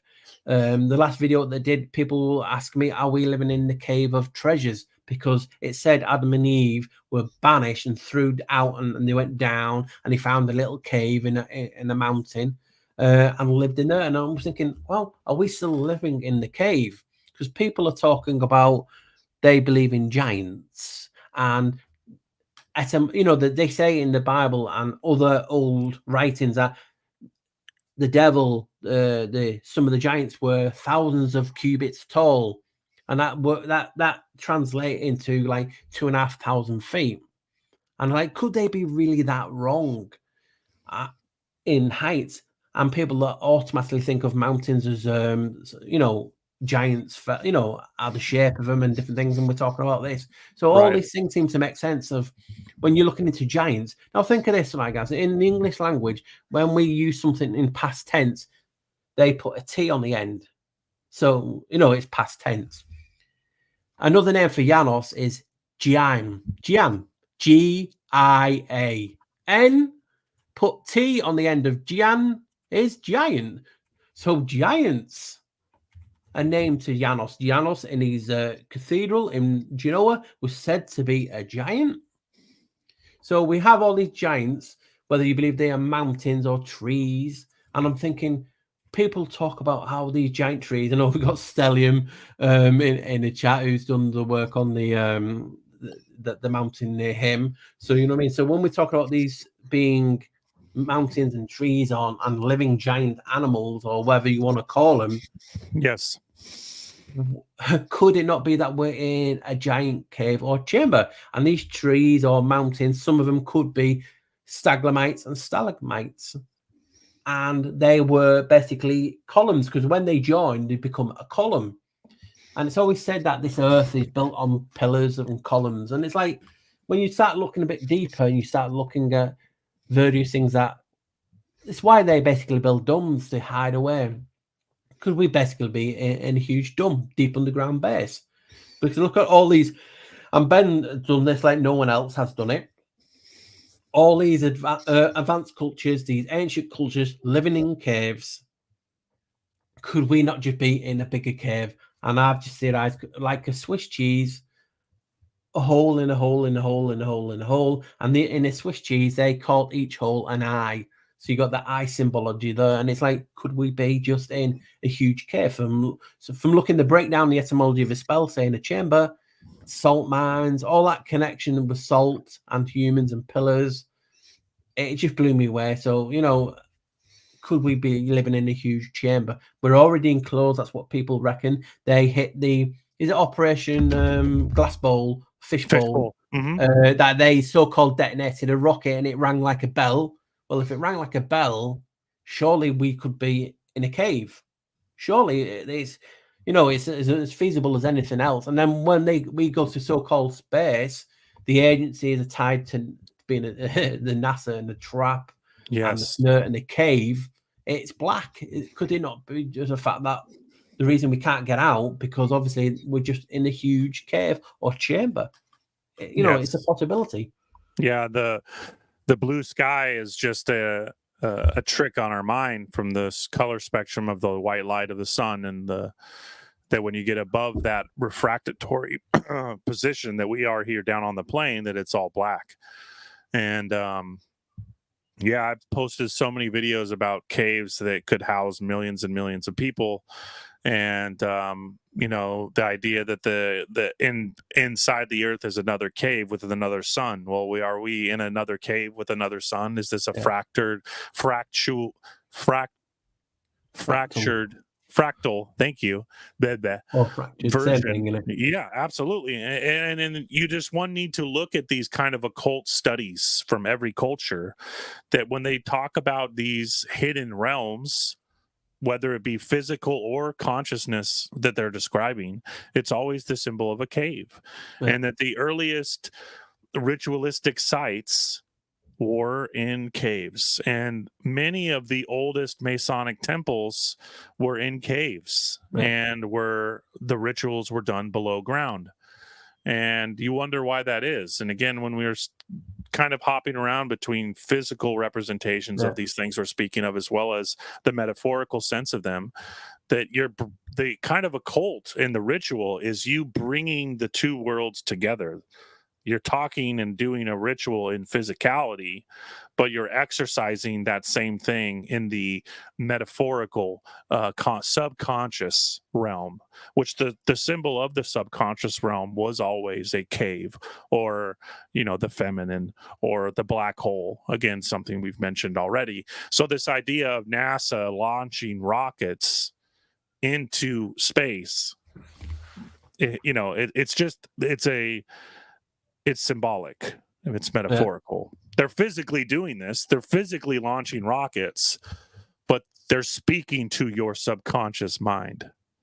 And that these television shows that some of our listeners have shouted out, and that me and you have talked about for years now, that's what they're doing. It's the same. It's like this corona ritual. It's a physical experience that our physical bodies are seeing and experiencing, but it's speaking to the subconscious mind, wouldn't you say? Yeah, and you know, it's very hard in a community where someone will post something and it means a lot to them, you know, like a quote or something inspirational, and then someone else will pop up their head and go, "Oh, do you know that guy's a shill gatekeeper, one of them?" Now, I always say to people who say things like this, and again, everyone's entitled to their own opinion. If something vibrates and vibes in you and helps you to become a better person, it's all about the intent. Again, it's all about the intent, because you could mention someone that you so wow, and I can bet as soon as I can see them, I say, well, look at them, and spew all these things out. You know what I mean? But that's what we have to get away from, because words and spells affect us. That's why they wanted everyone to speak a basic form of English. You know what I mean? That's why it's taught worldwide. No pardon the pun. Do you know what I mean? Because then you can understand the curse. You know, you move your finger on your phone, on your black mirror, is moving around the black mirror. You're cursing people, kicking the cursive. And then, you know, we have grammar, which is grimoire from the Book of Spells. You know what I mean? So everything is tied to spells. Yes. And the magic that we produce through this, and also this, because it has an effect. I can affect Ben instantly by saying something nice and loving and positive, or something really negative and evil, because it affects him. The cymatics of that spell, as soon as I speak it with the 11s, the 1s, that is coming over even through this and gets translated into his head. That's why they wanted you to learn that language, because it's everywhere, you know what I mean? And that's why I say to people, if you really want a so-called truth, why curse someone? Why be negative? Because you are affecting someone in this reality. Again, an old story that I always tell on my channel every now and again. When I used to go out running, I used to stop by to an old gentleman sitting down on the bench in a park, and I used to stop, tie my lace, have a drink, like, be out of breath, trying to talk to him. And I used to just talk to him every time. And then I didn't see him for a week or two, wondered if he was all right. And I saw him one day and he stopped me. He like jumped out and he said, what's your name now? And I said my name, Paul. And you know what I mean? So he goes, Paul, thank you. You saved my life. I was ready to jump off a bridge because no one would acknowledge him. No one would talk to him. No one would basically give him the time of day. And you, the person who made me change how I look, and just that interaction, again, the power of the spell. something so benign as saying hello, good morning, how are you, what are you doing today, made that chap want to live. And again, if you believe in that, I just think that is wow, as I say. And why would you, if only evil people or negative people want to do things like that to another soul? You know what I mean? If I don't like someone, I won't watch them. I won't follow them. I won't give them my energy because it's powerful. We're all powerful beings, and these things affect us. You're lying if you say negative things don't affect you. They do, because you've also got your subconscious that Ben's talking about. You can be, oh, this doesn't affect me, but subconsciously that spell is being told, and you have opened it, and it is having a negative effect inside, and it rots and it festers. So that is why we have to watch it, what we say. And again, we're not perfect. I've said nasty things in my life because I'm human. But you have to watch what we say, and again, say people this is this and this, because it has an effect. So it was subliminally or subconsciously, whatever you want to call it. Again, in the ancients, and that psychiatrist, I can't remember his name, I think it was even John again or something like that, was talking about the bicameral mind. When they used to hear voices, and it was attested that the voices that they were hearing was the voice of God. Yes, now Julian James. Yeah, John James was it something like that? Julian James. And again, you're talking about something that was this a voice of God, or was it what we hear now, or was it voice to God technology of the time? Was it, you know what I mean? So was it the echo chamber? Was it the, you know what I mean? So all these things seem to come back, and all villages had this bicameral mind. They lived off it. So, yes. all the voices in my head said this, and I'm going to murder you and your family. It's like, yeah. Again, Julian James is two ways of saying Janus. yeah. So, of course, that this simulation or subconscious world finding its fruition in this physical realm we inhabit, of course, it would use an author whose name is basically Janus. Yeah, JJ as well. Because JJ, because Julian is Iliuanus, and it just goes back to the same root that we've talked about, Ioannis, Oanus. And that's one of my favorite books.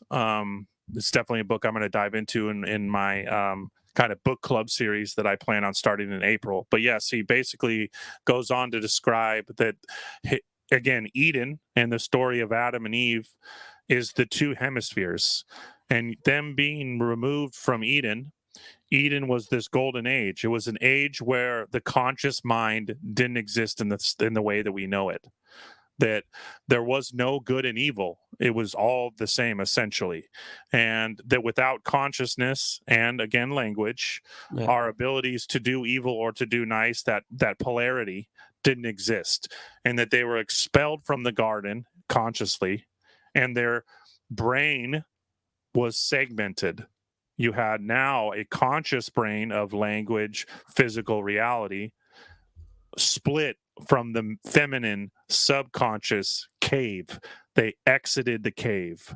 They left that singular moment of consciousness, and the kind of like this trauma, so to say, trauma-based mind control of segmenting of the brain, that original splitting of the hemispheres, magnetism, dualistic nature of reality, is the Adam and Eve story, the exiting of the garden. And that how I've correlated, as you have well, that we're finding physical representations of these subconscious archetypical stories, and that we're living in this, again, Maya, this world of illusion, the mirror symbolism, right? Black mirror, all these mirror symbolisms, these ancient cultures that worship mirrors and spoken to mirrors, scrying mirrors, talking into crystal balls, blah, blah, blah, portals, the two-faced God, this consciousness world we inhabit, and everything about it, essentially, going back to that original sacred symbol of the monad, the first symbol, the symbol of all symbols, the god of gods of symbols, so to say. It is always keeps going back to Janus, doesn't it? And that's until you research and look into it, is, again, I'm not an expert on it. Like I said, I'm just like everyone else in the chat. I'm just intuitive. I don't like people telling me not to look at something, and I like to put things into the perspective that suits me. And that's why I say in my videos, don't take it as fact, go and research it for yourself. This is just how I perceive it. And then you guys can go out and perceive it something different, and it'll make more sense to you how you perceive it. You know what I mean? So that is what I just love to do. And again, this subject, it's a subject that I keep on giving. It's like, it's just crazy. All the biggest things that people talk about, you can find direct, and not just like from Ben or my like, you know, when we theorize something, oh well, this is connected to this, and if you look at something, you may see it. There's actual people been talking about this and put it in black and white and ink since they can do that. You know what I mean? So, and it's only till you look. It's that old adage, hidden in plain sight. It really does hide in plain sight, and it will just blow you away because you will see it, and you will find things that, again, I've not saw, Ben's not saw, and you just have to put yourself in a category of looking into it. You know what I mean? I've, like Gary just said, I've invested a lot of time in it because it just blew me away how a god is not in so-called insignificant is called all these names, and all these names were but basically by people like Plato and other ancient writers have talked about. They've said these things. It's like, if they're saying it, why is no one else saying it? Does that mean it's not right? And again, Mm. it's all connected to major seats of power. Yes.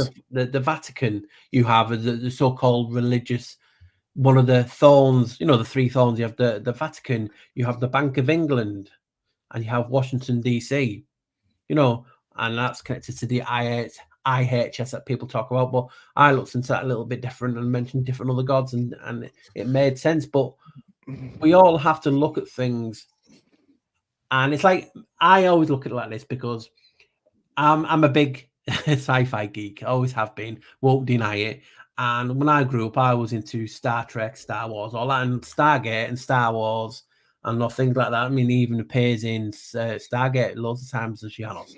But is this like what's it called now? Like we used to go for fun, you know, like the chamber, and it's holographic chamber. You know what I mean? It's like we're talking about Tulpa, and it's like, do we make things? Do we create things with our mind and vocal cords in this reality?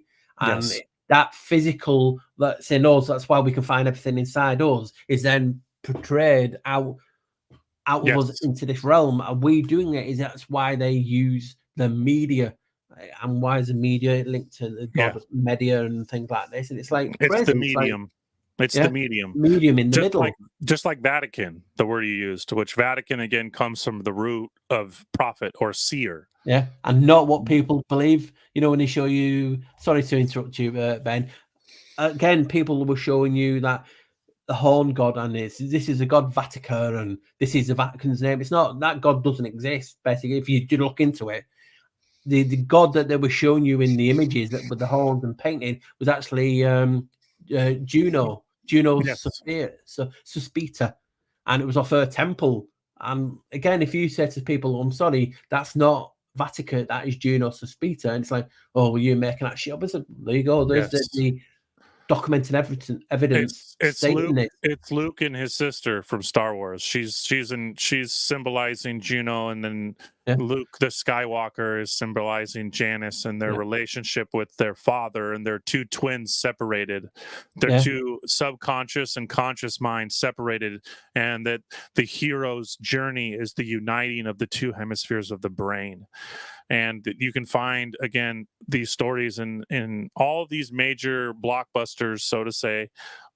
They symbolize this union, this yeah, the coalition of opposites, and the monad, and all of these things. And yeah, I think you have done the best job of anybody that I've come across in your work on YouTube, and we're approaching 2 hours here. So I want to spend maybe 5 minutes answering some questions. Yeah. And let us know, guys. I mean, obviously, I want to do many more talks like this with Paul, and hopefully, time willing, we're able to do that. So, how's everybody feeling about this talk? If you have questions, please throw them up now. We're going to do our best to throw them up on chat and make quick answers and answer as many questions here in the last kind of 5 minutes. Paul, number one, thanks for being here. It's an honor. Yeah, I feel the same way. It's been an honor, and I really hope we get to do this again, because you started to touch on actors, the idea of actors, and I love your series where we talk about humor and the jinn and these kind of interdimensional beings, so to say. And hopefully round 2 with you, we'll start off on actors, the relationship of media, movies, and that material. But yeah, so I'm just going to kind of throw up the first one I can see here, if there are any yet. Best chat. Oh, thank you so much. Nothing yet. Throw up your questions. Go ahead. I mean, I'll say something to people, because obviously they follow you and they've looked into Tartaria and different things like this. And one of my things I found on Janus was that under his name Noah Janus, that he basically taught humans how to build walled cities. Now, what a lot of people are looking into, star forts, and what are they? Walled cities. So you know what I mean? There's and again, that is just obviously subjective. It's up to you to whether you think that means that. But it's just intriguing, isn't it? This person that not many people have heard of, or only heard it, because you will always see it every January. We always say January against Janus, and no one else goes into it, and that just gets the traction. But when this person who's taught law, he's taught humans how to live with law. That's why you've got maritime law, because it's all connected to the sea, and that we always mentioned before. You know what I mean? So it's just a mind trip. Yes. Here's one of the first questions. Paul, you mentioned the opening of the mouth gate ceremony. Could you share more on this? Yeah, but it was just from an old video, and people were talking about, that period in the pandemic where they were getting swabs and sticking them down in the nose and sticking them down the mouth. Well, in Egypt, it's tied to Ptah, which is father, but also tied to Janus, is the opening of the mouth ceremony. And I just thought, because you saw people doing it and showing you pictures of Egypt, the images on hieroglyphs and different things, and I was like, well, that is the ritual to Ptah, the opening of the mouth, and it was basically death, for letting the bar and all the different parts of the soul out, opening the mouth. So they wanted you open the mouth, and now you've seen different things in regard to having gold tongues in the Elite. But yeah, that was basically what it was when they were getting the swabs to test on the Janus machine. Yes. The opening, it was basically the opening of the mouth ritual, and obviously the mouth is a gate also, because you do have an arch also. And if you saw some of the Bible verses about I am the door, I am the gate, you are, lift up your heads, you gates. So we are gates, you know what I mean? So it's telling us how powerful this mouth is for the ritual. Yes. And obviously when they're going in the nose, it's funny because people don't realize we have 4 nostrils. We have 2 there and we have 2 at the back. So you actually go for the 4-headed for the nose. You know what I mean? So all this was tied to that ceremony of opening the mouth. We don't just have one gate. We have a lot. Right, the gates of Rome. Yeah. The symbolism there, the Janus's gates. Yeah, the temple. Were open in peace and closed in war, or the opposite. Yeah. I'm sorry. Closed. And the first time they were closed for peace or whatever, I always get mixed up, was the 29th. Again, the 11. And you know what I mean? It's just so ironic that even so-called the founding, where we found Rome, basically 2 meters to the left is Janus's 4-way arch. You know what I mean? It's like, come on. And then you're showing you old pictures of Janus shaking hands with the twins. Yes, You know what I and mean? the Janus Gate of Rome has what on each side? A pyramid on one side and the tower on the other. So you have the stone or the encapsulation of the symbolic representation of the pineal gland or the consciousness, and you have the tower. So the two most potent symbols for Janus you have right outside the gate and the arch. So you have the arch, the tower, and the pyramid. You can find old images of this, you guys. In fact, it's still there today. It is. What is the first iteration of Janus in our literature? That's again very hard to pinpoint. I'll let you give your own opinion on it. Again, you can find that anywhere because obviously you have liminal gods all around the world. It's funny how we have all these liminal gods, but also the earliest name, and I can't, you can only use what we can find. Obviously, the oldest, well, what's age, but the information says it's IA, like we was talking about before. That is the oldest name. But then there's people. What's funny is you'll find in Sumeria and places like that so-called ancient. We know there's other ancient cultures, but that's the favorite because obviously the Anus, again, that's tied to the gods and the elves, and in Janus's name. Yes. You have that four-headed god's been found, and it'll just say unnamed four-headed god. And I mean, in famous pictures, you will have even a two-faced god who's just a messenger. That's like the Hermes in fraction of it. And I think his name is Izamud, which is the two-headed version of him. But also, there's ties to Enki, Endki, and people always talk about Enki and Enlil. Basically, it's like personas. You know what I mean? You will have that infraction in Ukraine. Enki and Enlil is the flag of, the Tatar, which is, obviously, an economical symbol. But yeah, that is what I found. I mean, you've got Oans, you've got different other gods, you've got Kush, you've got, so Thoth, Hermes, all these things. I mean, what's funny about Thoth is that a female actually taught him how to write. So who would you say is more clever? The person who taught Thoth to read and write, which I think is Sheshet. If remember, she's the only god. The subconscious embodiment of Thoth, who was the masculine scribe, who was translating what his dualistic nature was bringing from his subconscious mind. Yeah, the emerald. Look, when you see stuff like that, why is people talk about Thoth, Hermes, but not about Janus? What connects? Yes.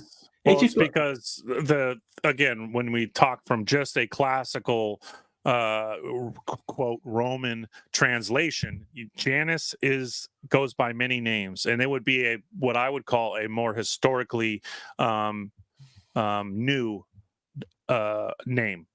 Yeah. So people are like, well, this story is as old as what we would call recorded time. Yeah. And that he goes by 1,000 names. And I have this excerpt from one of the hundreds of books I've read from the 1400s through the 1800s describing him.